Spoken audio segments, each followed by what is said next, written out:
and away.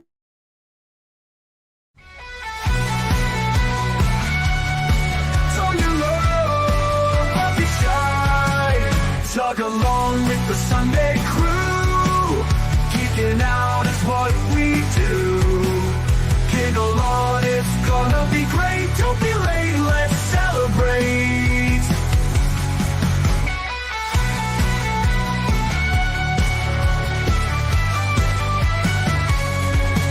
Science fiction on a screen so bright. Old classics and the new delights. The unapologetic geek will lead the way, with facts and fun to fill your day. Discussing every detail, every frame, from the eerie to the loud and the same. Giggle along with all that's great. Those Sunday vibes you can't debate. Tug along with the Sunday crew. Geeking out is what we do. Giggle on, it's gonna be great. Don't be late, let's celebrate.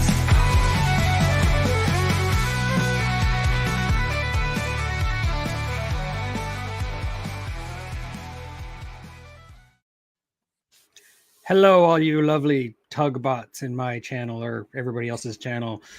How's it going? We're back to another episode of Chat. You haven't finished that book yet? One page a day, he says. Never trust nobody named Heidelberg. Well, yeah. Make it a rule. Oh, and before we start, one thing I have to say, congratulations to Bad Bunny for winning the Nobel Peace Prize. Positive comments only. Should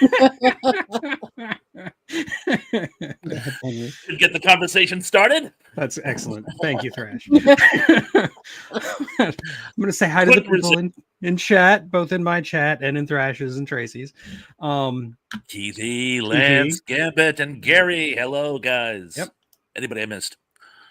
I don't know Paul for his Gambit. Let's see. Gary Carpenter. Yeah. Carowin is here. Battlefield is here. Hello, Mayhem. Hey, Carolyn. Good to see you here. Oh, and there he is, Indy. Lurking in the shadows, I see. And yes, Indy, with this topic, it's kind of an endless sea of garbage. Now, normally, I tend to be very positive on this channel. I try not to talk about bad movies that I don't like. But every once in a while, it can be cathartic. So when Thrash suggested we do this, I was originally going to talk about just all the Universal Classic Monster remakes, and most of those qualify as bad movies. So we're going to go with that. Not the Hammer ones. The Hammer ones are great. Don't get me wrong. If I had a hammer...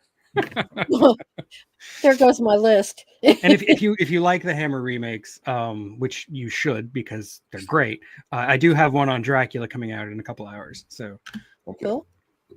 That one Dracula remake is good. I like it with the Castle Grayskull guy in it. You know. Oh God, the Frank Langella one, that one from the 70s. Yeah. I like that Dracula remake. I got the Unapologetic Geek. You got the Ramones. I have the Ramones. I got puns. Yeah. Wedding home videos. we're all in our uniform. Nice, Mayhem. Especially some of Danny's, I'm sure. Yeah.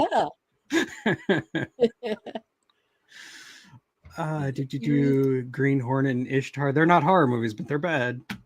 Although Ishtar, I think, gets a bad rap. I don't think it's as bad as its reputation. Don't get me wrong, it's not good, but it's not as bad as its reputation. Oh, and see, I'm not alone. Form also liked it. My girl.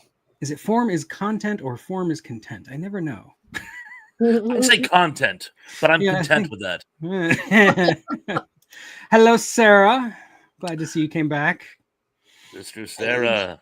And also congratulations. Soon to be sister-in-law. Exactly. Congratulations to Sarah and our friend Tim, both friends of the channel.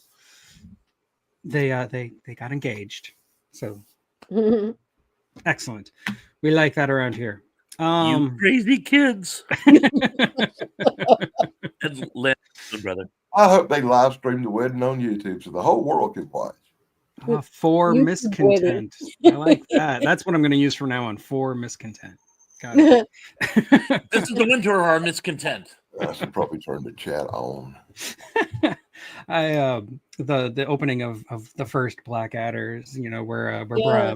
Brian Blessed gets up and says, "Today is the summer of our great content." Oh god, that's so funny. Okay, so like I said, we're going to talk about bad horror movies. And I was just talking in the green room before we started that I was looking at a bunch of movies from the 50s looking for bad horror movies, but every single one that I found, I was like, I like this movie. Yes, it's bad, but I think it's fun anyway. So I can't really talk about 50s movies. So most of my movies are more recent than that. And to get things started, I'm going to talk about the one that probably disappointed me the most because I was a big slasher fan in my youth in the 80s. I loved slasher movies. And when Freddy Went to Hell, that was bad. That was really bad. I mean, Jason, not Freddy. Jason Went to Hell. That was really bad. Like the other Jason movies before that, you know, you had like Part 8 where he goes to Manhattan. It's not a good movie either, but at least it's fun to watch. Like you can hang out with friends and watch that movie and get drunk, and it's a blast. Jason Goes to Hell is it doesn't make any sense. It's trying to like tie in the Necronomicon from Evil Dead, and Jason is like this weird worm creature that can transfer from body to body, and Jason's barely even in the movie. And they made this instead of doing Freddy versus Jason back then because they still couldn't quite get the rights worked out. Even though at the very end, Freddy's hand does come out of the ground. And so Jason never goes to hell in the movie. The title is a big fat lie. Clickbait. Like there's You have done it. there's a pair of boobs in the first 5 minutes, but other than that, the movie is not worth watching. Everything else is terrible. It's all downhill from there. You have done it, man. You have picked the absolute worst of all the Friday the 13th movies. That It one is. is bottom of the barrel. Horrible. It is the absolute worst. I was considering like which one should I pick, and I'm like, of course I should pick this one because the other ones are at least fun. Like I said, Jason Goes to Space and Jason X, awesome. I love it. And Jason I must Takes confess, Manhattan. I checked out after 5. Well, Five was the last you checked stand that with after me. 5 because After 6 is 5, like where it probably. really like picks back up again. 6 is great. where it, I, like, I really should, but Yeah. I liked 5. I just couldn't do it anymore. I'm like, I understand. I- 5 is I'm not in- very good either. I'm into self-punishment, Really? so of course I watched every one of them more than once. And it's like the Tremors movies. No matter what they say or how much people don't like them, if they come out with a new one, I'm gonna watch it because it's a Tremors movie. Oh, the title is describing the franchise. Good call, Indy. Then it does make sense. And we're all on TV. Say hi to Sarah's TV. And boopy to you as well, Snarky. Bordello of Blood, Slasher Fred. That's a fun movie. That's the one with Dennis Miller, right? Oh, yeah. Yeah. Okay, so that was my pick. So unless anybody has anything else they want to say about Friday the 13th, please. Holy cow. You know, initially there were going to be 13 of them. Get it? Friday the 13th. I know. 13. They couldn't go to the well any more times. That's my favorite Friday the 13th franchise fact. But they did go to the well a lot of times and made a TV series called Friday the 13th. The series. Had nothing Yeah, which had nothing At to do all. with Crystal Lake. whatsoever. Actually, it kind of did. In what way? Yeah, in what way? The owner of the shop, Andrew Cleves Voorhees, was the father of Jason Voorhees. Ah, yes. Never knew that. Thank you. Yeah. I was trying to find a connection to the universe. Thank you. Yeah. I like, Why did Jason come out the way he did? Because of the cursed objects in the shop. He had one. Oh, okay. I never I saw the always know pilot. that because I didn't like the rewatched- show. I just started rewatching the freaking series, man. I swear to God, and that's why I know that. It wasn't a bad show. I'm up to a really cool episode with a possessed nun. Yeah, the show was fine. They all. I don't love it, but it was fine. Definitely better than Jason Goes to Hell. By But a I million remember miles. now, I didn't love the show. I wasn't even enthralled with the show. Show's okay, but there's this red-headed girl named Roby in it. And when I was young, I had an incredible crush on this girl. That's why I like the show so much. That makes You know sense. what? Even as a dirty old man, I think I still have a crush.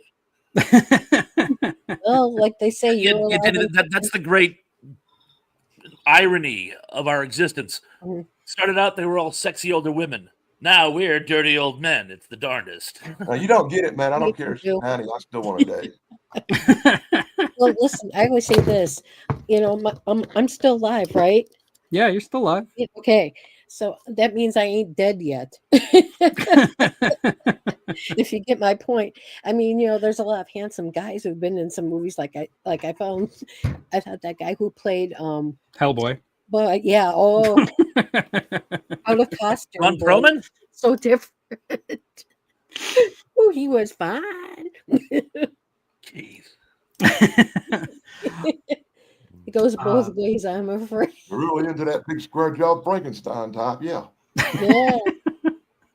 Speaking of which, I saw a trailer for that Christian Bale Frankenstein movie, The Bride.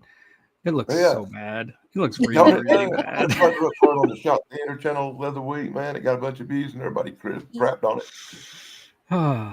Yeah, I saw actually, like, you sent me a link to the short trailer, which I watched, and then yesterday I actually went to go see Tron, which I really liked. I know the rest of the world seems to hate it for some reason.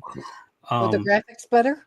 The graphics were better. They were a lot better, actually. You didn't have the plastic face dude. What was I saying? Jeff Bridges, right? And I saw the Bride trailer, like the full length one on the screen, and it looked like a migraine. It looked so bad. It looked like it had nothing to do with Frankenstein. I was watching this video last night where it's showing all these commercials from my childhood. And one of the things it had was the little remote control game where it had a racetrack with the Tron motorcycles on it. Yeah. And I remember having that as a child. And every time I come around this certain curve, my motorcycle would fly off through the living room. And I think that might have had something to do with my deep-seated hatred for that movie because I never could master the little motorcycle game. And Slasher Fred, I almost put The Thing 2011 on my list. Oh, But Mary Elizabeth Winstead's in it, so I can still watch it. So it doesn't qualify. Because if you've watched my channel long enough, you know I have a crush on Mary Elizabeth Winstead. Never heard. And who could blame you? She's great. She's great. I'm not dead either. They said, see? Ain't dead yet. Okay, Danny. So now you got to pick. so now I got to come up with the one that I could come up with, 50s kind of horror movie that Tug forgot about. Because he said he couldn't find one to crap on. And I was like, I think there is one we can crap on. And I'm not going to talk about the one with the big rocks because I like that one that we were talking about earlier. No, I'm going to go with Plan 9 from Outer Space. Ed Oh, Wood's great. notorious nightmare of a movie with only half of Bella and horrible scenes and badly filmed and badly acted. And, I consider that film. movie. but take Yeah. note, let me point out, I still watch it repeatedly and still laugh at it. Yeah, I But don't think that one it is- qualifies because it's so bad it's fun. It does I'm qualify. sorry. It How can you watch a is. movie not have fun? If it's entertaining, it's not bad. Yeah. This And There are Ed movie- Wood movies you could pick though, like Bride of the Monster is way You worse. like- No, this movie's really, I like really it bad. because it's so bad it's good. Exactly. That's It's why. not so bad it's good. It's bad it's bad. It's really bad. But these are, But I that- can watch that's it and it. I laugh mean, at it. I find it incredibly entertaining, and that's the thing, is that it's not necessarily low. First of all, I've never found that the budget should be a main concern. If it's a good movie, but they didn't have the money to throw at the screen and make it visually stunning, you can still enjoy the story or the acting or a number of things. And I find Plan 9 to be one of the most entertaining movies of all time. You're stupid little minds, stupid. That's all I'm taking from you, man. I mean, the movie is just fun. You could actually make a drinking game by all the continuity errors. I mean, it's just so. I'm sorry, Dan. It's very rare I disagree with you, but I'm not going to be able to side with you on this one. And for miscontent, I do agree. The Ed Wood movies that came out after Plan I was 9, where about he to like say- kind of descended into There madness goes my and list. softcore pornography, it got really, really bad. Weird. I had him down on Plan my- 9 was the beginning of the downfall for Yeah, when Plan 9 from Outer Space is your high watermark, come on. I know. But it's a brave stance to take that Ed Wood wasn't a very good filmmaker. But It was also one of the inspirations for Night of the Living Dead, one of my favorite Halloween movies of all time. In case we haven't met. I have no idea what movie you're talking Does about. everybody see the internet kind of jumping around, or is it just mine? Just you. Just Just you. you, man. That Am I reminds jumping me around of to Tug. y'all? You're not. No. Okay. Well, it's like Army helicopters up here or something. Nice. Well, Whenever they Well, fly Tug, over, they I- start getting I weird. I went to your post on Invasion of the Body Snatchers and made a little quip. Were there any other renditions of this book? And someone actually thought I was serious. I'm like, sorry, dude, it's a running joke. Yeah, some people don't get all the context. It's okay. That's funny. I think that was our very first collaboration on this channel, was talking about the Invasion of the Body Snatchers movies. It was either that or Night of the Living Dead. I can't remember which. I think Yeah. Invasion of the Body Snatchers was first. Actually, I think you're right. You know, don't get me wrong, I love the Invasion of the Body Snatchers movie. The original is a classic, but it's one of them rare cases where I actually prefer the remake over the original. Mhm. That's what I I'm always a say. big Leonard No. Nimoy, Jeff Goldblum. Donald Sutherland. You know, I think the remake blew the original out the water in that case. I really like this. I really remake. think that too, by the way. I love the original, but I think I like the remake better. Yeah, I'm with you. However, the Invasion, the one from the like late '90s, early 2000s with Nicole Kidman and Daniel Craig, that would qualify for this show because it's really bad. I would have put it on my list, but I never saw it for reasons that were all too Either. obvious. The remake I've never seen. It's not even body snatchers. They don't snatch bodies. It's just some space disease that gets people sick and turns them into zombies. It's not Invasion of the Body Snatchers. Which actually brings me to one of my key points.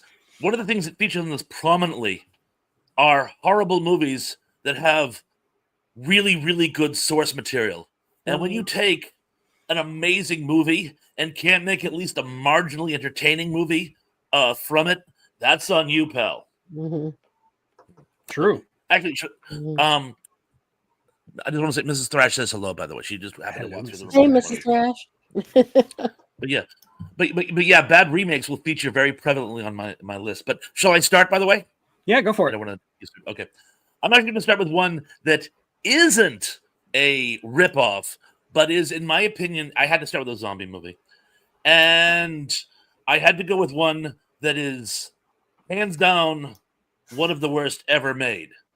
And it was part of the whole Nazi zombie renaissance, which was actually a thing. There were a lot of Nazi zombies, which still echo to this day. And I picked one that I wanted to love. It has a great title, but it goes downhill from there. It's Zombie Lake. This film has virtually no redeeming qualities. The acting is godawful. The story is stupid, even though anything closing days of World War II, you have a great story arc there. It's just stupid. The direction is almost non-existent. It was like it almost formed organically, like they just sort of were walking in front of a camera. The zombie makeup is effectively green grease paint. Can I ask And- a question? Are you talking about an Italian movie? Spanish-French. Spanish-French? Spanish-French. Yeah, I've And actually it seen takes- that movie. It's horrible. It takes place in the 1970s, right? And one of the main subplots is that right before he was killed at the end of the war, trying to hide the Nazi whatever he was hiding, blah, blah, blah, blah, blah, one of the soldiers fathers a child with this local girl. It's supposed to be 30 years after the war, and the little girl is 12. Now, I don't know who did the math in the continuity department, but I'm like, no, you can't even get your facts straight.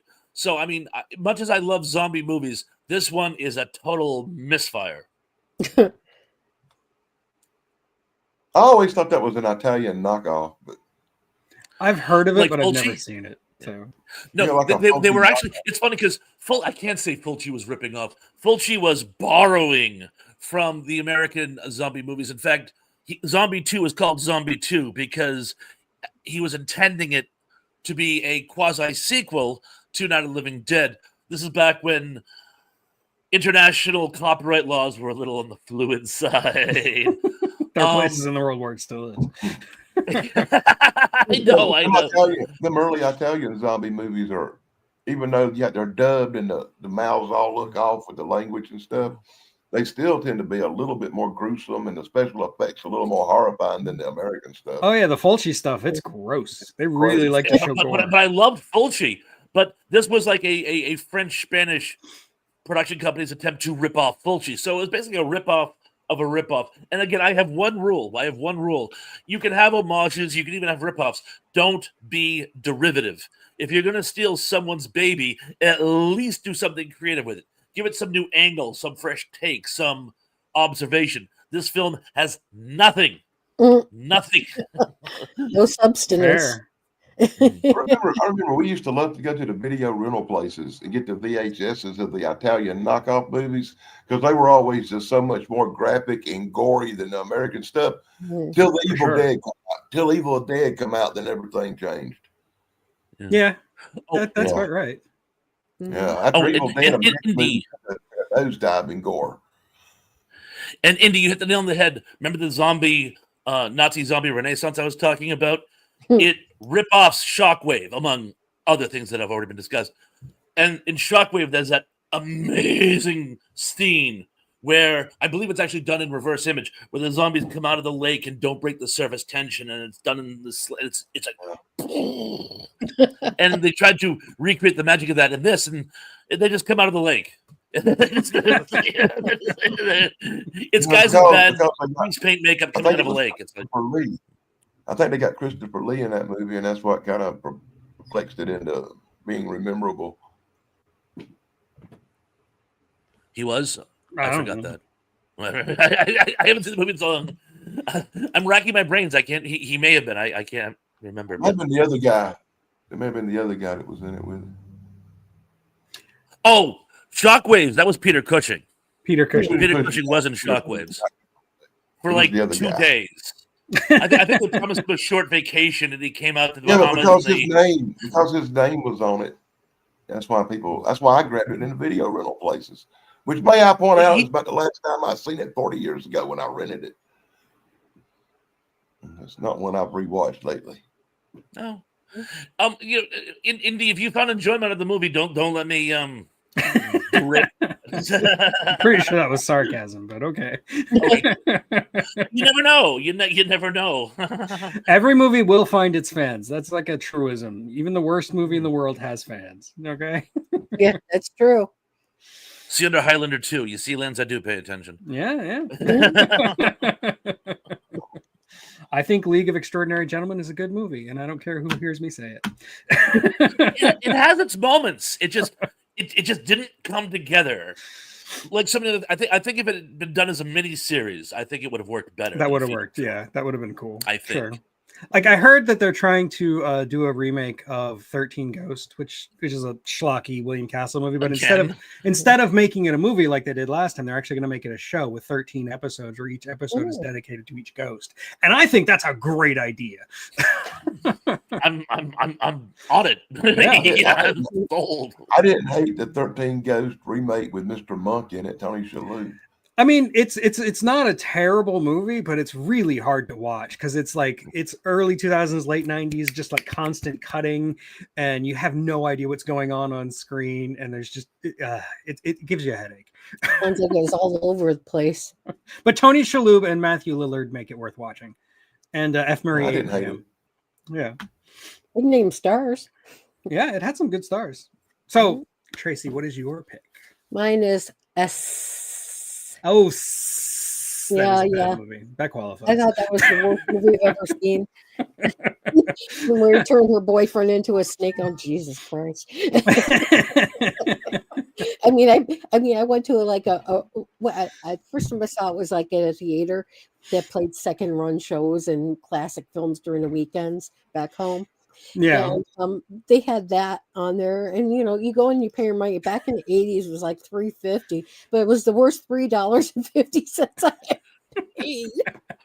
I could have got something better, like lunch and have everything else. When I was in college, I've told this before, but when I was in college, I used to have a weekly screening in my dorm room where I would show movies, usually obscure movies that people hadn't seen, because I really like to spread my love of film to everybody in the dorm. And one week I picked S to show it to people. I hadn't actually seen it, so I rented it and I put it in. We all watched it together. And that's the only time I can remember actually apologizing, being like, I'm sorry. This was not what I thought it was going to be. Yeah, I was like, oh God, can I get like 2 hours of my life? I cannot possibly have Yes. it back. It's bad, it's nonsensical, and it's boring. Those are the three big just Yeah, exactly. I remember my thing about it is, if it had been done as an episode of Night Gallery, it would have worked. You took it would have been shorter, yeah. you took a 20-minute story and stretched it out to 105 minutes. Mhm, mhm. I can see Strother that. Martin is the mad scientist. He did a commendable job. He really tried. And Dirk Benedict, even though he really hadn't gotten his acting chops yet, I think he was really trying. But just and again, it's the whole Prometheus thing where the mad scientist. There was actually a movie where a mad scientist tries to turn private schoolgirls into vampires, and they say it's because after the atomic wars, vampires will be the only thing that survived.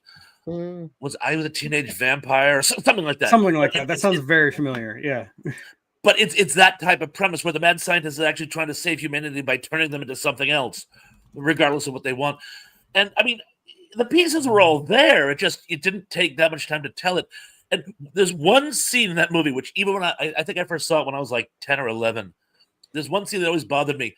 You found out that the doctor was actually selling the misfires to a freak show, Mhm. bringing little freaks in there as well.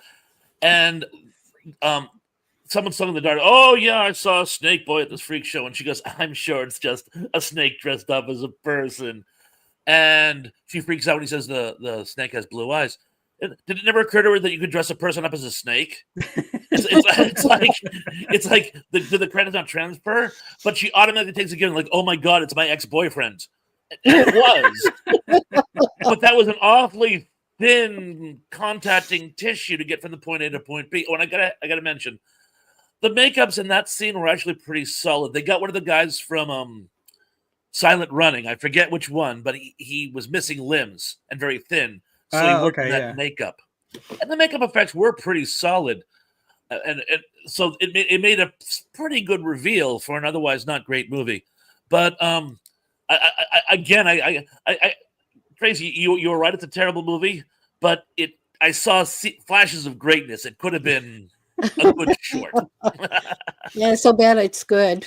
So maybe not completely irredeemable, but pretty close. I thought it was really bad. Yeah. Like, can I get my money back? Well, Okay. I can certainly see it. I can certainly see people going, "What the blank did I just watch?" Exactly.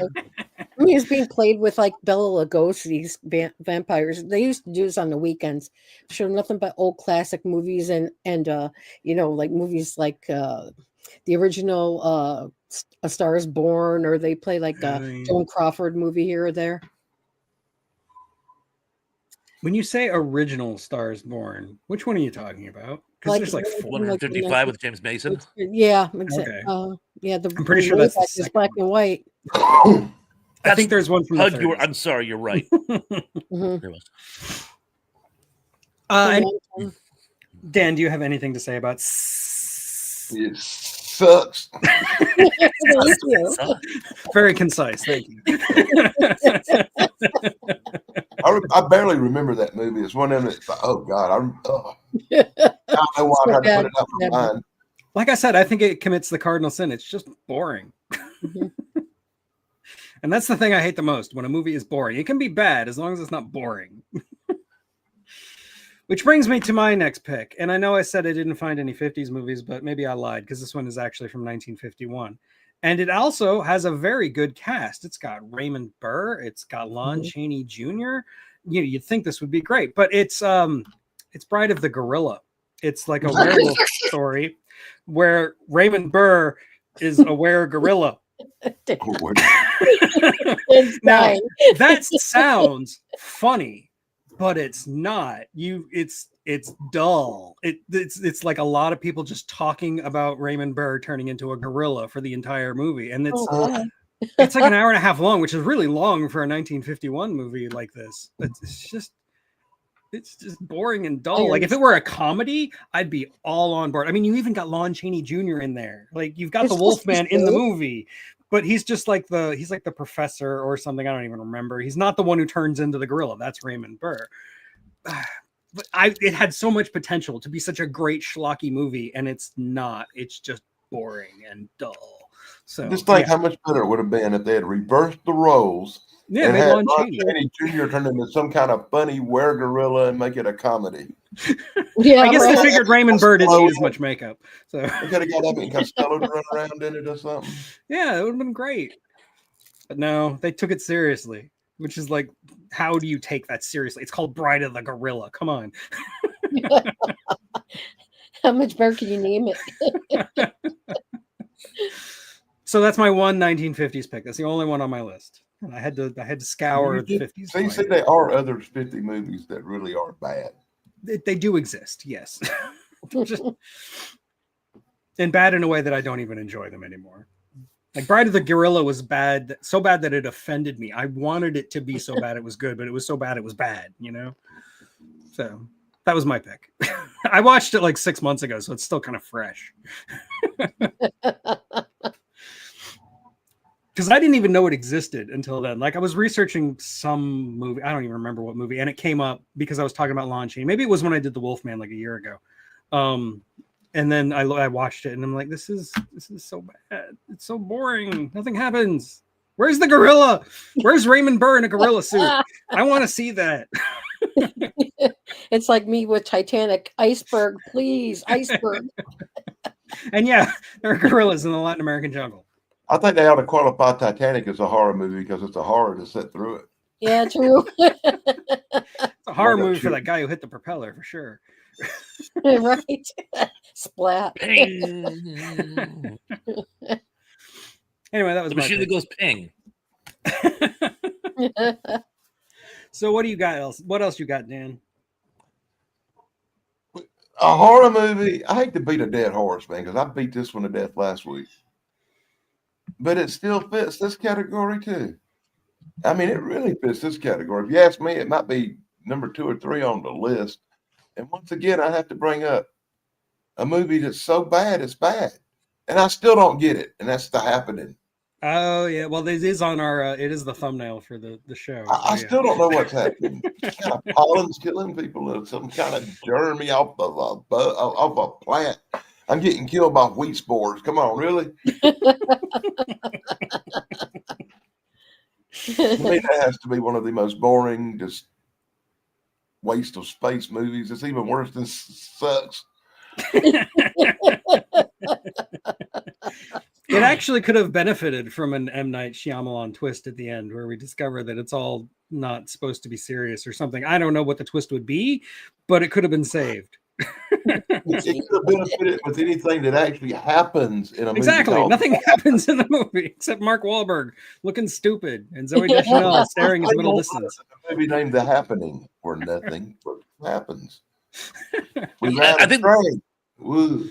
We stand in the field. Oh boy, look, George fell dead. Wow, don't move. Come on, man.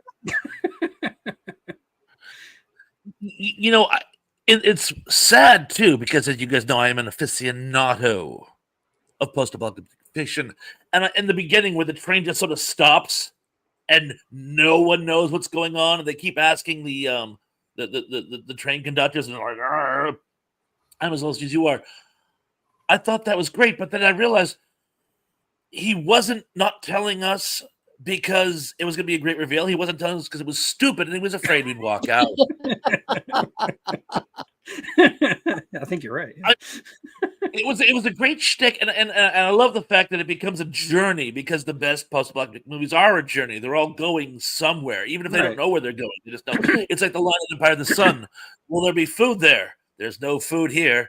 It's like we have to just get out of Dodge. That's the plan. But again, it just sort of unravels, and it was one of the movies where. I tried to like it. I just couldn't. And I do like the whole Gaia premise, the idea, nature is fighting back. We see that in so much of the nature horror of the 70s, but it was just such a stupid premise. I'm like, I'm sorry. I can't. I just can't. Hmm. So yeah, it undermined the whole movie for me, I'm afraid. And I'm in good company, apparently. And it came out around the same time as that that Final Fantasy animated movie that was like about Gaia and the like ghosts coming out of the earth and taking revenge on the human race. And that was way better. So I don't know why he bothered to make that happening. It's so bad. Anyway, I've talked about this movie to death. I don't feel like talking about it anymore. We It's just that put a bad. rubber stamp. Yes, bad. So bad it is bad. Boom. Exactly. Would you like to add anything, Dan, though? Or is it? Or Are Tracy? you done talking about it? Ooh, Tracy, Yeah. do you have any points? It's just any, me, any like, points? the hardest movie to sit and actually watch. And I have tried to watch that movie more than one time to come out. Really, I still don't know what happened. It would be hard for me. I'd be squirming in my seat. And yeah, Thresh, I think like the first maybe 5 or 10 minutes of the movie has some promise, and like the idea of like, you know, people just suddenly committing suicide for no reason. I think you have something there that could be clever and interesting, and he took the Mhm. least interesting possible path. And then he shows us Mark Wahlberg as a science teacher, and any suspension of disbelief Oh, is yeah. gone. Yeah. I found that movie That quite movie- boring. That movie may have been done a little bit better in a movie, something called like God Told Me To or something, Hmm. where people were just killing people randomly or killing themselves. Nobody knew why. And they would always say, God told me to. Okay, Brian, I don't hate The Village. I do think the twist kind of strains credibility a little too much. But I do kind of like the vibe of the movie. I like the feel of the movie. And I love the actors in the movie. I think everybody's doing a really good job. I just that the last 5 minutes or so after the twist is a little, it asks a bit much. But it's a way better movie than The Happening, that's for sure. Mhm. Most movies are, Yeah. except the next Hey. two I'll talk about. I like the Blair Witch Project, Keith. I was about to say that's one on my list too. I thought it I was like the worst movie I've ever seen. I actually like my son was born in Leonardtown, Maryland, which is actually where the real Blair Witch story comes from. Okay. Which is it's very different from what they show in the movie, but it was basically a witch trial and there were some woods involved and yada yada yada. But the actual Blair Witch, where Blair is in Blair, Maryland, in Burkittsville, is not that they took the story from Leonardtown and put it in Burkittsville, even though Burkittsville has no story like that. Anyway, I could go on about Blair Witch Project all day. One thing I got to point out is, and I was working for the video store at the time, so they actually come in. It was one of the first movies where, as a promotional device, they made a mockumentary. Yeah. But you didn't know it was a mockumentary. You would have sworn it was actually made for the History Channel. In fact, I believe And it they was really actually well got made. producers Yeah. Yeah, it was. You're from the History Channel to do this. So by the time the Blair Witch came out, I already felt that I knew what it was because I had seen this documentary. And someone had to explain to me like it's a whole shtick, it's a gimmick. And I go, well, the gimmick is brilliant. In fact, I think the documentary is better than the actual Blair Witch movie. Mhm. And that led to a number of mockumentaries and other things years later. That there's another one they actually do about mermaids, which Oh, some yeah. people still think is legit. So, but I have to give it to them. It's a wonderful gimmick. No, and I think They started it. it was the perfect time where people were still on the internet and still like they were still kind of gullible on the internet. Like it's not like now where we don't believe anything anymore. So like there were a lot of people who genuinely believed this was a real thing and this was actual found footage and not like a movie. And I can see why. I can see why it was so successful. No, I feel I should qualify. I knew the found footage movie was a movie. Oh, yeah, you're talking I about thought- the mockumentary. I know. Yeah. Yes, the mockumentary. I thought came it was out like before the the Witch Trials, movie. but actually, But that's one of the reasons that that lent it some credibility is that this mockumentary was so well done. It does look professional. It looks like a professional documentary that you would see, like you said, on the History Channel back when the History Channel actually showed good things. The documentary was originally on Sci-Fi Channel, by the way. Was it really? I don't remember, but I remember watching it and Right. thinking this is really good. And it actually was given credit for spawning the movie Cloverfield Oh yeah, Cloverfield, the whole Oh. ARG thing, yeah, for the found footage thing, you know. and the found footage thing. And Cloverfield is actually a found footage movie I really like. So Yeah. I like it a lot too, actually. I've talked about found footage a little bit, especially in my shorts, because I do like found footage movies. I know a lot of people hate them, but I actually really like them. Even some of the bad ones. Like there's a really terrible one, Apollo 18 or whatever, where they go to the moon and they find a Russian cosmonaut have crashed there and been eaten by a bunch of moon monsters. It's a dumb movie, but I like it.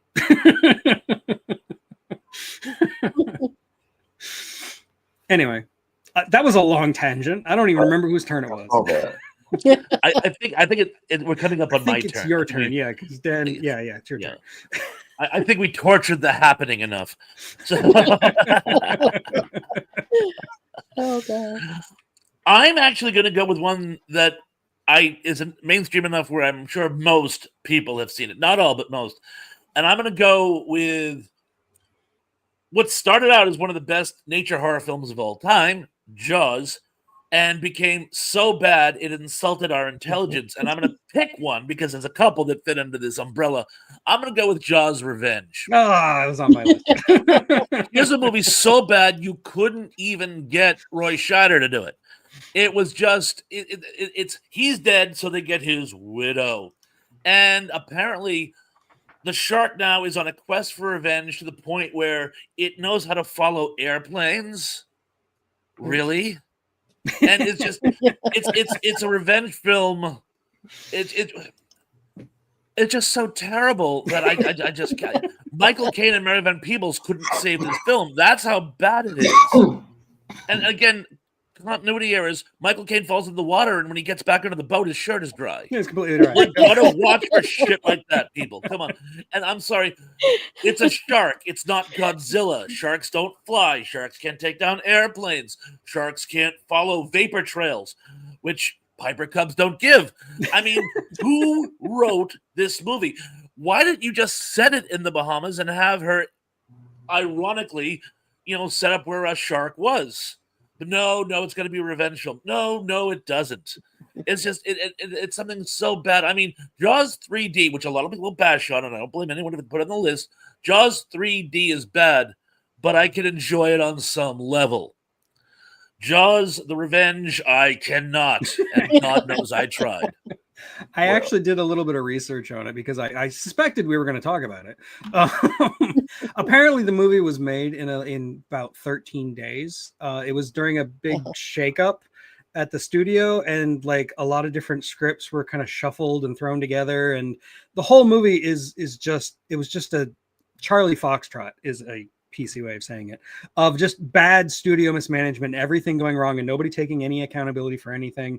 And that's how the movie got made. And one of the most fun anecdotes that everybody always talks about is that after the movie came out, they asked Michael Caine about it, and Michael Caine said he never watched it. He refuses to watch it.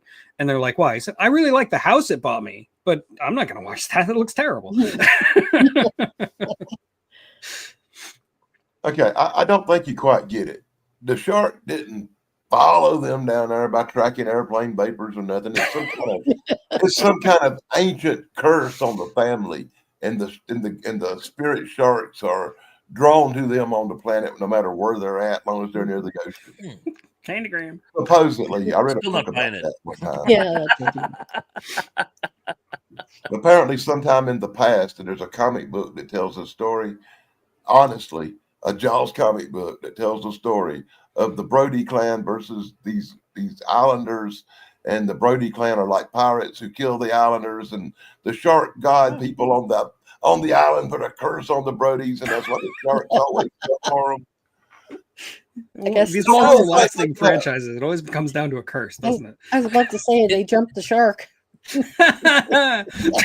Well done, Tracy. Well done. Couldn't help It myself. sounds like they saw that Richard Jekyll movie and stole the premise from it, Hey, look at here. I just find it really hard to hate any movie that Michael Caine's in. Me too. No matter That's really what funny, he- Gary. I'd like to see that. I'm gonna look it up. Mhm. Godzilla. I Jaws. even like the one about the hand. The Hand. Yeah, Mhm. I remember that. I was told about that movie before I actually saw it, and like my overactive writer imagination, I was terrified. Then I watched the movie, and I'm like, that's not scary at all. That's stupid. Thank you, Thing. It's Thing, yeah. There is a Hong Kong King Kong, say that 5 times fast, ripoff where King Kong fights Jaws. Really? My goodness. I gotta look into that. I want to see that. I missed that one. It'd be like bathtub toys. And yes, Mike Harper, wisdom that Hollywood will never learn. Not every horror movie needs a sequel. The problem is horror movies are profitable because they're cheap to make, and they always get audiences. Even really bad horror movies, they throw them in the theaters in February and people still go to see them because they just do. It's a law of the universe. The Bye Bye Man made $100 million. Why? I have no idea. Yeah, the fun part is when somebody like they go out and make the Blair Witch Project for $300,000 and it makes billions, and then they spend $90 million on a piece of crap that makes $8.50. Yeah, Yep. that's true. Mhm. I'm not even gonna try to read that. Sorry. Oh God, that's funny. Oh, The Wasp Woman. That came up on a lot of lists I was looking up online of bad movies. And I don't think it qualifies because I find it enjoyable. It's not good. Don't get me wrong. It's not a good movie, but it's fun. I've seen The Wasp Woman way too many times. You were married to it. I was about to say, are you talking about the movie or your ex-wife? No, man. It was one of the movies that were on Shock Theater a lot. And Oh, I've probably yeah. seen it, 2 or 3 times a year for 10 years. Matter of fact, I probably got it on a DVD in here somewhere. I know I do. It's on my compilations. I got one of these big compilation thing of like 100 old horror movies. Oh, yeah. Oh, wow. I think everybody's got that. Everybody's got a couple of them. Yeah. Mm-hmm. I'm sure I've got a couple behind me somewhere. Anyway. Somebody just sent me this big old thing of all the episodes of Alfred Hitchcock Presents. Wow. Yeah, I thought that That's was really nice. That is cool. Mm-hmm. That was my big package of the week. Well, that is this really cool cup from Brain Benders Matters. 24 ounces of goodness. Yeah.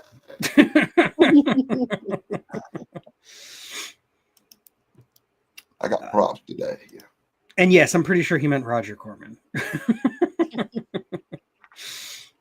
One of my favorite bad horror movies from the 50s was Roger Corman. This is an aside because I enjoy it because I love Roger Corman movies, no matter how terrible they are. Is It Conquered the World? It's iconic. Peter Graves giving that speech about humanity at the end. Oh God, Oh, morality. I think I've enjoyed every Roger Corman movie I've probably ever seen. Exactly. That doesn't qualify. Lee Van Cleef is the sort of Lee Van Cleef, twisted genius, and of course Dick the monster Miller is itself Army is Sergeant. so ridiculous. It's the most ridiculous monster of all time. But I think it's an onion with crab claws. The best Corman movies come out between 79 and 85 or 86. The fully exploitative ones, yes. Battle of the Scars. Was that 79? Yeah, that was probably about 79. Yeah. I'm going to go with that. That's my guess. And I love it, even though it's just a shameless ripoff of Seven Samurai. I love it. So anyway, Tracy, it is your turn. Well, I was going to say Sharknado, but we talked too much about sharks. Mine is Ben with all the rats. Oh, the rats, yes. Yeah, I thought that was just like I like the original Willard. Yeah, Willard's great. Brought Ben, and it was like, what the hell? give me Orphan. And yeah, that was a sequel that didn't need to be made, and it completely missed what made the original so interesting, because the original Willard has that like really quirky offbeat tone, whereas Ben is serious and not in a good way. It's just not as interesting. I'm not a fan of Rats, honestly, but I enjoyed both the movies equally. Hey, Rats Night of Terror is a great movie. No, don't talk about that. But if you want a really good Rats movie, if you got to watch a movie about rats, don't watch the one where the giant rats are walking at the end called Rats, because that's horrible. That's Night of Terror. That's what I'm talking about. A good one is called Deadly Eyes. It's a Deadly Canadian Eyes. horror movie about some giant mutant rats in a sewer. It's Scatman Crothers. It's gold. Oh my God. It's funny. When I was trying to find, funny you mentioned that, when I was trying to find Rats Night of Terror, because I had a copy once years ago, and It's probably in my attic in a box marked old tax forms. I can't find it to save my life. It is on Oh, I have to YouTube for see the fans this. out there. In fact, I did a show about it not too long ago. But I actually accidentally found Deadly Eyes because I read the 2-sentence description of it. I go, oh, this has to be it. It wasn't it, but you're right. It's a great movie. I do love. I the like movie. Deadly Eyes. Yeah. Really, to me, it's one of my favorite movies about rats. Killer rats. Yeah. I have to see it now. I wrote it down. It's really good. It's above average for a cheap 80s Canadian horror movie. Yeah. But yes, Tracy, you're right. I really love cheap 80s Canadian horror movies like My Buddy Yeah. Valentine and Funhouse and stuff like that. But Amy, I'm so sorry.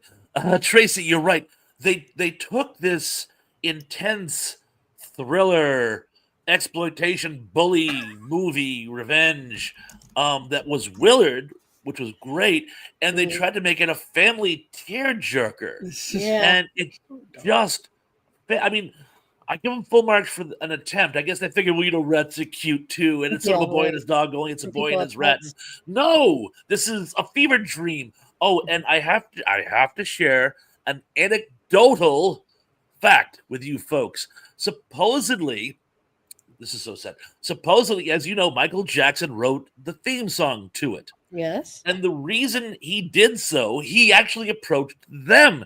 He actually saw Willard and was very touched because when they were children, his father did not permit them to have pets. And the story goes that Michael ended up befriending and making a pet into a household rat that when the father, Jackson, found it, killed it, and it sort of devastated him emotionally, leading to, well, but I heard that story years later, and I was kind of like, because I mean, even in the 70s, it didn't seem odd that Michael Jackson would do a theme to a horror movie, particularly one about a rat. But apparently, that was why he felt compelled to do it. It was a catharsis. And it was Ben, which isn't even really a horror movie. Like you said, it's No. more of it's like a romance between a boy and his rat. It's weird. Right. and A off-putting. boy and his rat. I just Instead of a don't boy find and a a little dog. bitty rat. I don't find a little bitty rat threatening. I didn't think the rats in Willard were threatening. No. I didn't think One. It's all about the No. swarm. Yeah. that would be like being threatened by Rata Louie or Chippendale's Rescue Rangers. I like my rats giant and mean, like in the food of the gods. I want some rodents of unusual size in my movies. But again, one rat is not dangerous. A few hundred of them could ruin your day. Or one of them Ratus, big, or just cheesies. one big food of the gods giant rat can mess you up. There's actually one of those that's coming up, but I don't want to give the game away. Give it away. Give it away. Give it away. Give it away now. Give it away. Give it away. Give it away. Okay. Tank Girl's not on the list, by the way. Oh, it's bad. Oh, I love Lori Petty. It should be, but it's not. Not on my list, at least. But when we were doing that, never mind the connection. But I don't. It's fine. I got it. Okay. You would. So, for mine, I'm gonna. Okay, I've got a couple that I could choose from. I think I'm just gonna go with the one we talked about in the green room, The Mummy, the most recent one with Tom Cruise. Now look, Tom Cruise on this list, I find that hard to believe. I like the Universal Classic Monsters, as everybody knows, but I've also gone on record saying The Mummy is my least favorite, and I still stand by it. I don't like the Mummy movies that much. I like the Brendan Fraser Mummy movies. I think they're fun. They're goofy Indiana Jones knockoffs, which Indiana Jones was also kind of a knockoff of the old serial, so it's like a snake eating its own tail. But the Tom Cruise Mummy movie was an exercise in just bad ideas. Like casting Tom Cruise, bad idea. Turning it into an MCU style connected universe from the get-go and like putting like half your movie on that, bad idea. Having Remember Russell my- Crowe be like Dr. Jekyll and Mr. Hyde, bad Ugh. idea. Making it a pseudo comedy, bad idea. It's like everything about it was bad. The actress who actually plays the mummy, Sophia something or other, she's really good. She's actually really good. She got a short end of the stick because she was trying to launch a career and this movie killed it. Oh. she did a couple of really interesting movies overseas. There's one about like a really bad drug trip. I can't remember the name of it, but it's really, really good and really, really harrowing, not for the faint of heart. But The Mummy, there's one scene, just one scene I like in the whole movie where like the mummies, like they're like coming out of the ground and with rats, and it's all dark and horror-y, and it's got that film noir camera angles and lighting, and it's actually like a good horror scene. And the whole movie around it is trash. It's just garbage. It doesn't make any sense. It's stupid. And it has Tom Cruise in it. Why is Tom Cruise in this movie? Tom Cruise has no business being in this movie. Or any movie. And Yeah, Tom Cruise has no business. I being have in- defended Tom Cruise on this channel before, but not this time. No, sir. He does not belong in The Mummy. It's so bad. I have never liked him. Thank you, Indy. I knew you would know it. Climax. Good movie. But like I said, be prepared. It's hard to watch, but it's a good movie. I think it's found footage, isn't it? I don't remember. It doesn't matter. The Mummy, bad movie. That's it. That's all I got. I want to agree with you, Tug, by the way. The Mummy, I think, was the weakest premise for the Universal monsters. It's basically a less cool version of Frankenstein. Yeah. In this case, rather than a reanimated corpse, it's a curse from a former civilization. And I understand what they were doing. They were trying to play up on the I used to know the name of it, but it was that very famous English expedition that got wiped out when they came back to England, and everybody said it was the curse, when in fact one got sepsis and one got a rare disease. And but it actually the ones who opened, I want to say Indy will be able to help me out here, but like these 16 archaeologists died after this expedition, and it caused a lot of people to go, whoa, curses. Howard Carter and all that. Yeah. Thank you. Yeah. When in fact, while there was a certain amount of curses in Egyptian lore, they cobbled it together. Most of it was just made up crap from like English people who had never left Surrey. My favorite of all things, my favorite movie involving the Mummy is actually Abbott and Costello Meet the Mummy, because I love the twist in that the mummy defending the princess's tomb was actually the princess herself. You know, that was, you put some thought into it. So when Abbott and Costello could put more thought into a premise than you can, you fail. Oh my God, that's funny. Yeah, and I recently rewatched. Go ahead. I'm sorry, but of all the Universal monsters, the Mummy is my least favorite. Yeah, same. Yeah. And I recently rewatched the sequels, The Mummy's Hand and The Mummy's Curse, I think is the third one. I don't remember. And they're not really that much better. They're slightly better. They're trying to be more entertaining. There is a good mummy movie. One I really like called Time Walker, about an alien mummy from the past. We talked about that before. Oh yeah, I know what you're talking about now. Yeah. I haven't seen it, but I know what you're talking about.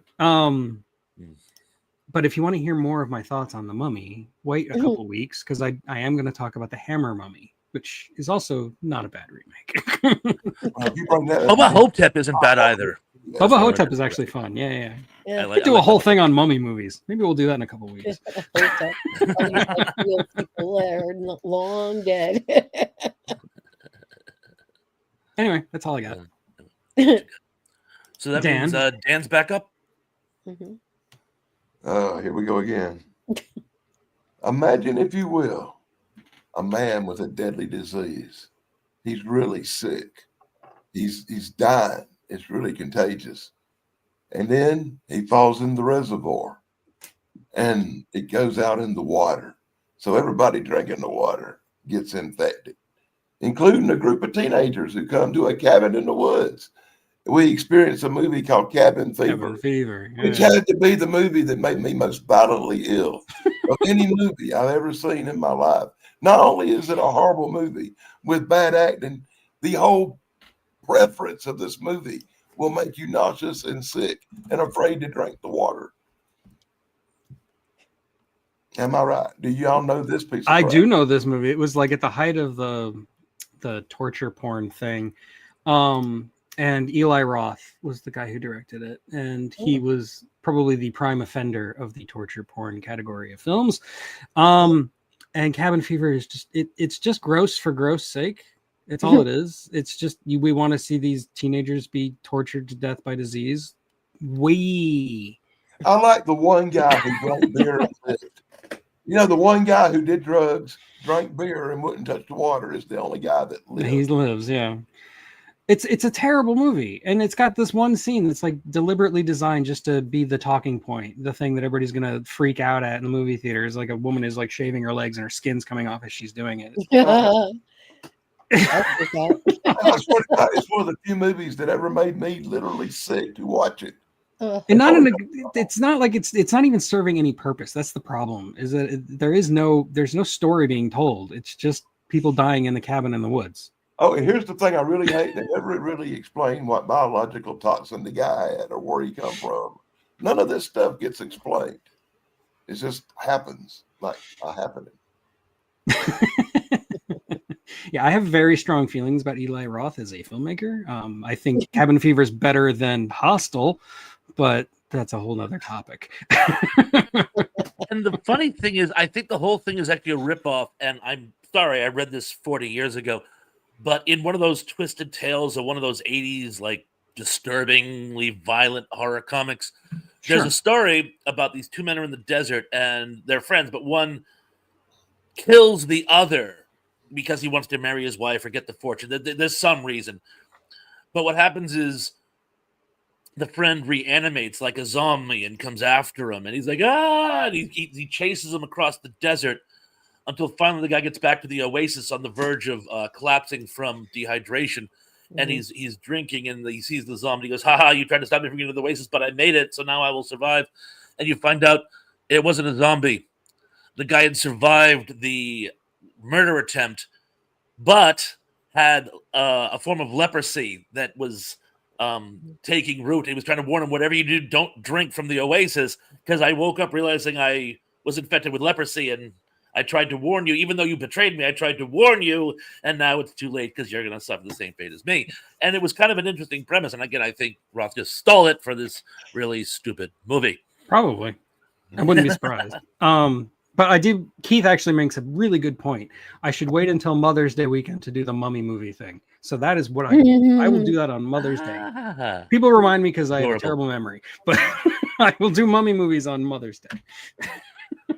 I thought it said mommy movie. That's what it says because he uses text to speech in series. I see. Yeah. I sometimes do too. Humanoids from the Deep with Vic Morrow. I'm pretty sure. I love that movie. Don't say nothing bad about it. Yeah. I love that movie. Don't say nothing bad about Humanoids from the Deep, I mind. And yeah, Eli Roth, speaking of the cinematic abominations, he made Borderlands too. Yeah. Anyway, suffice to say, I don't like Eli Roth. Anyway. I have to agree with you. I don't like his movies too much either. But I like his documentaries. He really knows his shit. He should make better horror movies because he's really an expert on them. So the fact he can't make good ones is baffling to me. But maybe it's just proof that just because you know a lot about a subject doesn't mean you're going to be getting good at it. That's true. It's like I talk a lot about movies. It doesn't necessarily mean I'd be a good filmmaker. I'd probably be terrible. I'm lazy. Too lazy. You could not do no worse than some of the people in Hollywood. Well, I mean, there's that. Yeah. Well, one of my movies is Shaun of the Dead. I thought that was come on, that's a great movie. Oh, it's so stupid. I couldn't watch it. I rented it for a while. I only watched like half of it, and I returned. That's sacrilege. I completely disagree with you, It Tracy. was so bad. I think Shaun of the Dead's a classic, man. It's a guy movie though, so I can kind of see it. No, but Tracy, in your defense, it's sort of what Austin Powers is to secret agent movies. Okay. You have to really be a fan of the genre to really immerse yourself in the film because it's a true spoof. I mean, he really did his homework.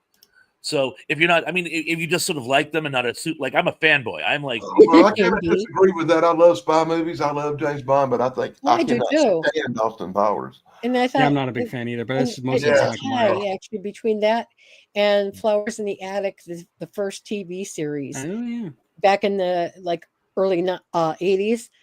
I like a lot of movies that are kind of like, that mess your mind up more than, just the gore, because anybody could do gore. But I like the stuff that makes you think a little bit. And then you see the site with the three plots and where the mother is trying to kill her kids off or something like that, you know, to marry this one guy. Man, I think actually Hallmark did or not Hallmark, it was Lifetime, did a really good version. It was much closer to the book. You have a defender in Gary. He also doesn't like Shaun of the Dead. So there's one person who agrees with you, apparently. Sorry, I just couldn't stand it. To each their own, or to own their each, as there you go. Yes. There are a couple of annoying parts in that movie, I will say that. But overall, I liked it. It's like, if you think of it as a horror movie, yeah, it's not very good. But if you think of it as a comedy, which is what I think it was intended, that's what it. Yeah. It's not a bad. I can see You know, that. a comedy with a heart. Like they weren't making fun of them. It's like Yeah, It's an homage comedy. I prefer a horror movie that actually has a little comedy in it to break the monotony. Like Yeah. best ones do. Return, like to give an example, Return of the Living Dead. It's a pretty good horror movie, but you still get to laugh a little bit with it. You know what I'm saying? I like Hellboy is like that too. You know? He says smart things every now and then, make you laugh. Yeah, and see, that's why I've got to get Thrash to watch Friday the 13th Part 6, is because it's more comedic than horror. Is that what I said? I said the word horror? Gory, You should dear. watch all Gory. the- Blah, blah, blah. I don't word good. I think everybody should watch all the Friday the 13th movies at least once. You Yeah. can't criticize them or talk about them if you ain't seen them.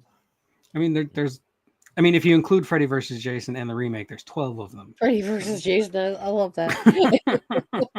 While we're on the subject, the guy who plays Spider Mhm. in Return of the Living Dead he has a small part in Friday the 13th Part 5. Wow. Oh, yeah. Nunez. Right. Nunez. Yeah, Nunez.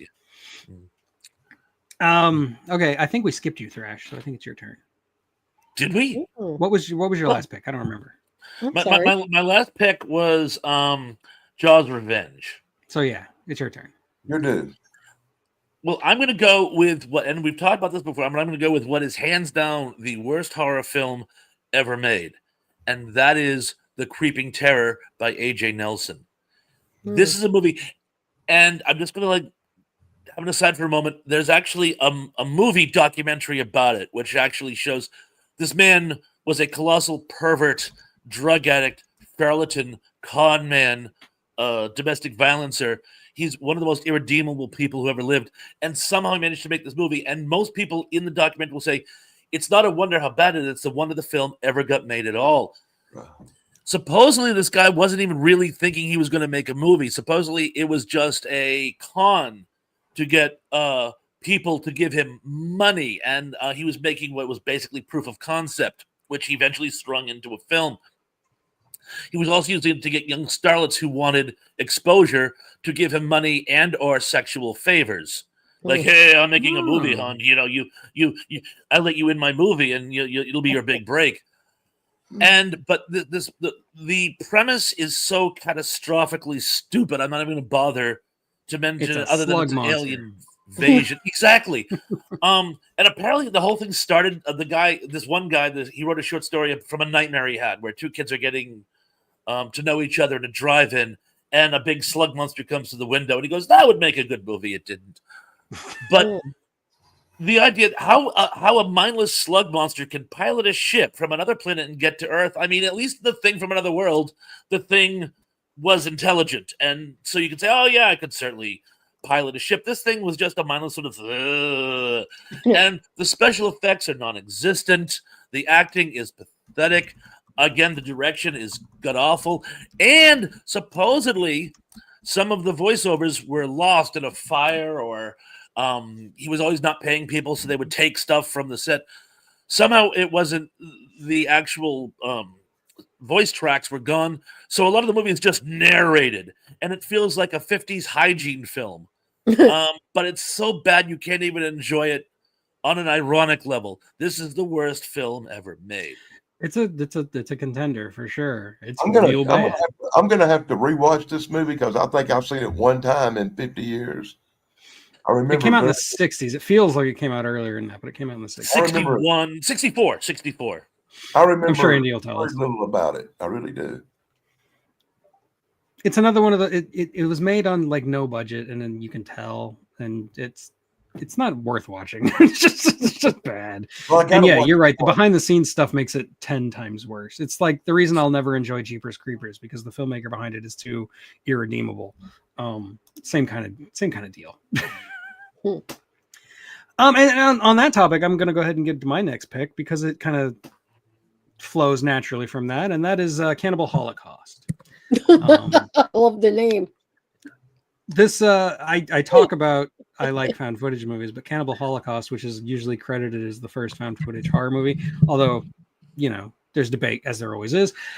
This movie was about a bunch of people going to some native island and getting killed by cannibals. Obviously, Cannibal Holocaust.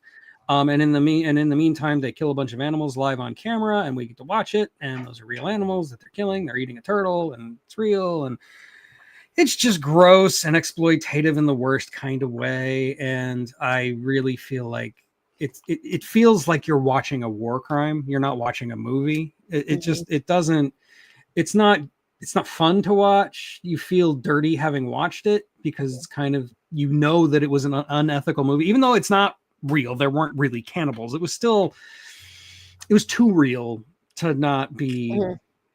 I don't know what I'm trying to say. It's bad on that level that this movie should not have been made, and you shouldn't watch it. One thing about that movie, this movie freaked people in England out so bad, they put the director on trial and made him produce the actors and actresses to prove they were still alive. Yeah. It was about for making That's snuff crazy. films, man. It's a That's terrible how it movie. And it's not even fun to watch. Like I said, not only does it make you feel dirty, but it's not a good engaging story. It's just a bunch of, they're kids, but they're like in their 20s getting eaten by I think cannibals. anybody planning a trip to South America should be forced to watch this movie. I think the Venezuelan Chamber of Commerce actually sued the makers of the film. Oh Yeah, my I think god! you're Should right. have. Yeah. Wow. That should have. And Tug, I couldn't agree with you more. It's sort of the whole faces of death conundrum. Teenage boys watch this film to show how hardcore they are, but it's not even entertainment. It's just, as you say, the torturing of and killing of the animals. It's just, yeah, Why would you you wanna got the watch that? footage. Yeah, exactly. But again, when I was a kid, I watched Faces of Death just to prove how Same hardcore it thing. was. But you know Yeah. what? It's not entertaining. And I know they tried to play it off as a documentary, and it wasn't. It was sick exploitation. And Cannibal Holocaust, I must confess, I've watched it too, just because of all the notoriety.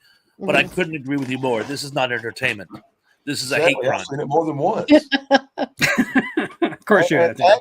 actually, it's one of the movies I actually have a copy of on DVD Mm. Why? because somebody sent it to me. To remind you to not watch it. I've never watched. I don't even think it's ever been opened, but I do have a copy.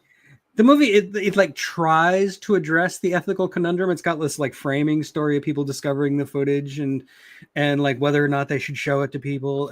But it's toothless because they're still showing you the movie. So anyway, bad movie in the worst kind of way. And yeah, with a title like Cannibal Holocaust, sounds like a riot. Sounds like a good time. Rock on. Okay, Dan. So what do you got? What's next? Let's keep it rolling. Holocaust would be on that list of movies that made me a little nauseous when I did watch it. But I didn't never regret watching it because I thought it was like realism at its extremest because they really are tribes in the jungle like that. They do exist. And you could run into them. I think it's a good film that warns people, stay out of the jungle, dumbass. But with that being said, Darwin does that. we'll go from torturing animals and jungle inhabitants to torturing the audience with a movie with a horrible movie. I don't know if everybody will agree. I'm sure some people like it, but I'm going to bring up The Wicker Man. It's slow beat horror, but it's the horror is having to endure it in a theater. And I'm talking about the Nicolas Cage version. No, the Nicolas Cage version is actually fun to watch. Yeah. Not the original. The Nicolas Cage version is horrible. When they put that thing on his head with the bees, it makes me cry. Not the bees. That movie's just like the Nicolas Cage version. It's so batshit insane. you've got Nicolas Cage punching a woman in a bear costume. I mean, it's funny. It's the kind of movie again where you could get a group of friends together and watch it while drunk, and you would be entertained. I find you nothing took- entertaining about that movie whatsoever, by the way. And you took one of the best psychological thrillers of Oh yeah, English it's language cinema, it's a horrible blasphemy of the original Wicker Man. Yeah, and that's I the part like that the I find was original one. unforgivable. I can Once see that. again, I like the old original Wicker Man movie. I thought it was kind of classic and kind of good. I just think they remade it in the worst possible way. The only thing, And not just the Britt only way Ekland's naked in it. and worse was they got Tom Cruise in it instead. You know, Mhm. Tom Cruise. What?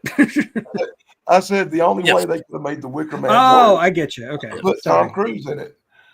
This is what I get for trying to multitask with the chat. I miss like half your sentence. Tom Cruise And thing. that's the thing. I mean, Nicolas Cage, was he stoned when he made this movie? Probably. Was he phoning it in because he just did it for a paycheck? Nicolas Cage is a better actor than he was in that movie, and I will die on that hill. No, Yeah, Nicolas Cage is actually a good I actor. He just like, doesn't show You it know, very like often. Face Off. I thought Face Off. Oh, that movie Raising Arizona, man, it's Oh, I classic. love Raising Arizona. Yeah, Coen I Brothers. think it's one of the greatest movies ever made. You Good know movie. what happened in The Wicker Man? I do not know. Yeah. It is hilariously misguided. That's a good way of putting it, Andy. And again, but the premise of a modern day matriarchal cult, I loved it. It was just very badly put Yeah. together, and I didn't like the fact that he was actually personally connected to the missing girl. I Yeah. thought that ruined it, because in the original, he's just a cop doing Yes, his dude. job. Right. Yes. But of course, he's concerned about a missing girl. Anyone would be, but there's a certain detachment to it that was ruined. And again, I think Christopher Lee helped make the first one, and Yeah, they could for have gotten sure. somebody a little, maybe if they got Kate Blanchett or something to do a Christopher Lee impression. I don't know, but I'd pay to see that. Yeah. yeah, maybe I don't know. But anywho, These But are I couldn't all agree with you excellent more. choices for this list. Mike Silva, Pod People, Ega, Night of the Blood Beast, Laser Blast, Manos, Hands of Fate, and Puma Man. Those are all terrible, terrible movies. Laser Blast Oh. has some good special effects, some good stop motion, and any movie with good stop motion, Hmm. the stop motion redeems it on some Is, level. is the one called Egod the Caveman movie? Yes. with Richard Keel, and it's Those Yeah, are all well, movies I wouldn't have seen if it weren't for MST3K.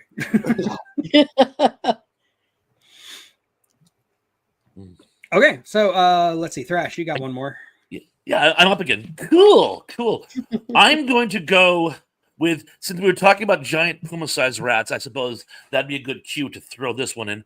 I'm going to go with what should have been a fun movie.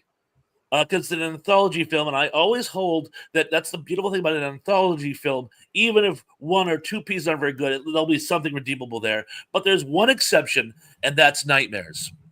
Mm. Nightmares was an absolute snorefest. It was a nightmare. Particularly, and I'm really bash on this one, the Emilio Estevez, where he plays the kid obsessed with the arcade games. And I gotta tell you something, my grandmother went batshit when they got the first arcade in my town, because they were all these like old folks were afraid that the arcades were going to become like drug dens, like from the 1920s, or the kids were going to become obsessed and lose all their snack money playing video games. Which is ironic, because when she was a kid, Worcester tried to ban pinball machines for the same reason. But there was a lot of buzz about how arcades were going to become an unhealthy fixation for teens. So making a movie, a segment in a movie that played to that, was a great idea. And Emilio Estevez, off the heels of Repo Man, great. The whole thing was ad-lib. There's one 20-minute conversation between him and the guy who owned the place. That's it, you're banned. No, I'm not banned. Yes, you are. Get out. I'm not leaving. Yes, you are. I'm going to get you for this. No, you're not. I'm like, can we just advance the plot? I mean, was this whole thing done as an improv? And the game, The Bishop of Battle, was that the best name you could come up with? It was almost like whoever made this plot had never seen an arcade in their entire life. And so they were just basically putting the fears of the geriatric into it, not actually having experienced the thing. So that was the worst segment.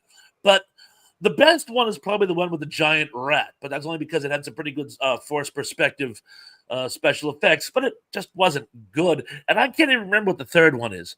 But anyway, Nightmares, and again, I am a huge fan of the horror anthology.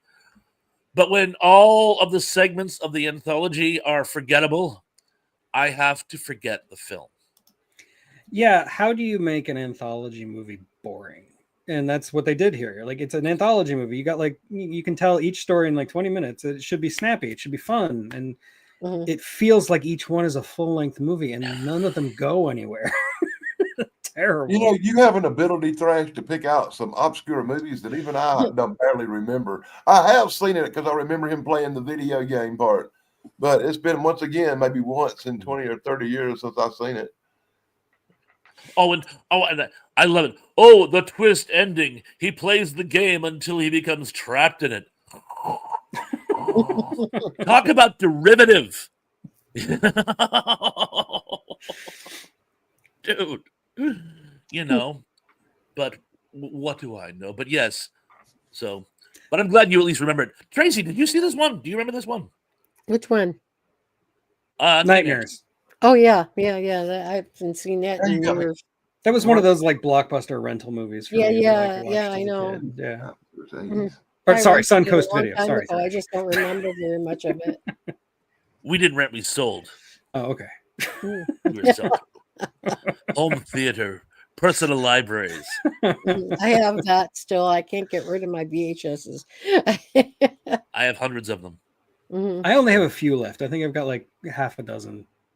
I can't. The think of woman it. driving alone with the guy in the back seat. Right. The guy in the back seat. That Yeah, was the the old other urban one we legend. couldn't Yeah. think I remember that It one. was horrible. It was horrible. That gas station attendant's like, and she thinks he's messing with her. I remember it. You're I right. You had to look it up, didn't you? Because I didn't even remember it. Yeah, either. it just, I was couldn't- racking my kept trying brain. to think what the third one was. You know, Pretty sure there's 4 actually. Is there Actually, four? the Well, three. that shows you how bad they are. Because I The one with can't the remember priest. others. Yeah. You know, I list thought- I thought there three. were 3. There's one with Well, the I- priest encountering Satan in an old Yeah. Chevy or something. The one I was thinking about was pretty bad back in the day. Was Oh, the you're right, dude. That's Tingler. the priest on the run is chased by a sinister pickup truck in the desert. Yeah. And it's like the Yeah. devil or something. I don't even Yeah. remember that one. It's more. I have It's no like clue. it's like if Duel were boring. Yeah, right. You know, I think You I might remembered have in fast forward that one. Tracy, you remember one from England? The Tingler. A Tingler? Oh, That was that's English? what I I thought that was have American. as one of my No, bad that's an American movies. movie. That's William not? Castle. No, William Wow. Castle, Vincent Price. Yeah. I didn't know Vincent that. Price. Yeah. Vincent Price makes that movie. If it weren't for Vincent Price, you're right. Yeah. The movie wouldn't be that fun. Vincent Price was great. But and Vincent Price is everything. excellent. Yeah. Watching Vincent Price freak out on acid in the 1950s. That's pretty Oh my great. God, that's cool. So that's my final And a good one. precautionary tale. If you take too much acid, a monster will come Acid. out of your spine. Yes. What a And it'll be twist. very painful. Yeah. What a Oh, twist. Usually definitely. people watching the movie that's on the acid. Yeah. My favorite Vincent Price fun fact is that he never wanted to be remembered as a sci-fi horror icon. Yeah, he didn't was- didn't enjoy it that much. He was a dramatic actor for years. He just made Mhm. money doing these horror films, but lamented that that's all anybody would remember him for. He Yeah, didn't Which is even so sad. he honestly didn't even want to become an actor at first. He wanted to be an art historian and an art Yeah. collector. Oh, that was he- his original Yeah. thing. Yeah. And he painted too. He Yeah. had his own artwork. And he also like had a cooking show in England, like Yeah, the yeah. price of cooking or something. Yeah. He was a cool guy, cool dude. St. Louis native, by the way. I just have to say Mhm. that because I'm in St. Louis. Okay, well, I guess that wraps it up for today. We're almost at an hour and a half. So this was fun. We actually made some good progress. We got pretty far down my list. I'm pretty excited. I still got more though, and I promised Damien we'd do one more. So we'll be back. I cannot speak. This is really terrible for live streaming. We will be back next week to talk about more bad movies. And let's see. Today, like I said, I've got a review of Dracula coming out in about half an hour. Which Dracula? The Hammer version, the one with Christopher Lee, the first one.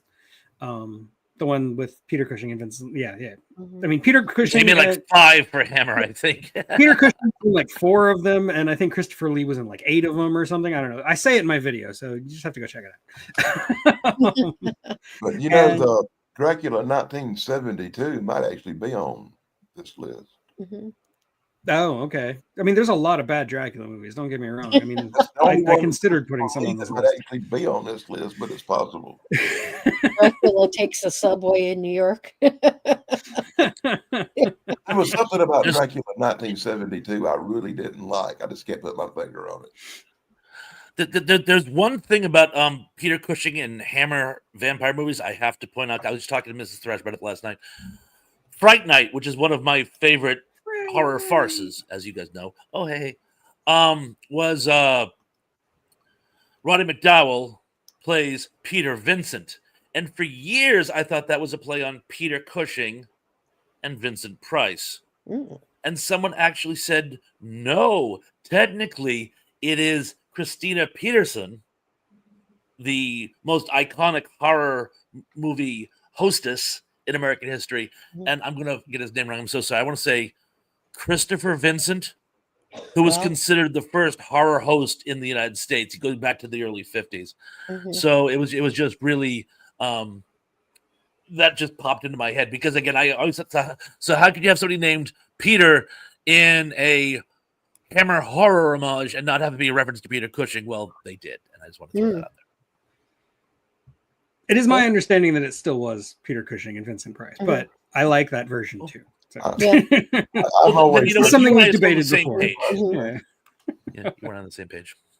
And actually, Vincent Price was like the director, Tom Holland. He actually approached Vincent Price to play the role, but Vincent Price didn't want to do horror movies then. Yeah. He always Yeah. saw himself as well because he was a classically trained Shakespearean actor. He Yeah. thought he was going to do like really serious things. But Yeah, like he doing really wanted to do things- musical theater at one point. Yeah, Like he was yeah. trying really hard to break into musical theater, and that's when like he was doing horror movies on the side just to make money to Right. finance I've his seen career. him in Hamlet or something like that. Like Yeah, an he's done old good stuff. black and Yeah. white- Yeah, it was like really great. He was awesome. Apparently, a friend of the channel, RNG, just did Fright Night last night. I didn't even Oh, know that. cool. Cool. Anyway, we also have another show tonight. Me, Thrash, and Dan with our friend Sister Sarah, and I'm sure Tracy will be in the chat. She, but we may have a special. I've invited a special surprise guest this afternoon. Oh, cool. Hopefully they'll, 2 of them, and hopefully they'll show up. It's a couple of brothers I know. One of them's kind of famous on YouTube, the legendary Dr. Wu. oh, Dr. Wu, Oh, he'll cool. teach us all of his copyright magic. So very interested with real ghost stories and stuff. Sounds like fun. Well, Cool. He has some paranormal stories that will fit right in with the Halloween theme. Real stuff too, so it'll be different. You know what I'm saying? If we can get him to come on. If not, we'll just be talking about the basic monster movies of the good stuff, kind of. Not the bad movies. We'll be talking about the good movies. Well, I'm under the impression we're going to spotlight the best films to watch for the Halloween season Yeah, pretty much. Yeah. specifically. Well, Recommendation. that's what I mean. We can all talk about whatever horror movies we want to talk about. I'm going to spotlight I thought my today favorite. on the show we'd talk about our favorite horror movies to watch around Halloween, and maybe share a little personal ghost story or something if we got one or whatever. You know. I think Chrissy, that you missed Dan's free plug earlier. He was showing off his mug. Yeah, he really. See? showing off his life. Well, I can do it again right here. Look. That's Yeah, so see? cool. Yay! See, I love it. And That's Chrissy, great. sorry again for I'm missing gonna last night. put it on my comic book videos for about 6 or 7 months before I actually use it. Yeah, that's a great piece of art you have on there. Cool. It's awesome. Very cool. Mhm. I was actually overwhelmed. It was a lot bigger than I thought it would be. It's the biggest cup I've ever. I don't have mine with me. Like I have a giant. It's not BBB or anything. It's just a giant circle mug. It's huge. Oh, yeah. And you know my real good friend Eric. He wrote this The other book. Eric? Oh, that Eric. Oh, Paradox. Chrissy, I love Tug Pond. By the way, it sounds like a location in the Stephen King novel. Tug After Pond. the bodies in Tug He Pond. writes books too, so Oh, you might cool. want to check it out. For Halloween, they Nice. get a couple of copies of True Cryptid Encounters, Book 1 and Book 2, by my Sweet. friend Michigan Rob. See, I Nice. plug. Those Send are me free cool. books. I'll plug your stuff. And Mike Harper's put in a link for something happening later today. Yes. Hopefully that's our show. I don't know. Anyway, I will probably stream that here on my channel as well. I haven't decided. Sometimes I do, sometimes I don't. Just depends on what mood I'm in. And I'll see you then. Tracy, do you have anything else going on this next week? Yeah, I'm plugging down something. I'm going to do a live too, so just be Excellent. prepared. I'll just put it out there, and we'll see what happens. I mean, I'm up and down on like subscribers, so I know that's the way you start off, anyways. So it's like I'm no different than Same, anybody same. else. I just have to get my butt. The key is consistency. At least the key that I've learned. Yeah, I've gotten up to 20,000 with just consistency. So and make sure my microphone's working, because sometimes it takes a break, and it's a new microphone. yay, thank you, Chrissy. Yeah, hat's gonna be great because I'll be plugging you all the time if I'm wearing a hat. Because I always wear hats, you know me. So yeah, anyway, I will see you guys later. Yeah, I'm gonna hit the cool. button now, and And let's see how long it takes. Thank you and good night.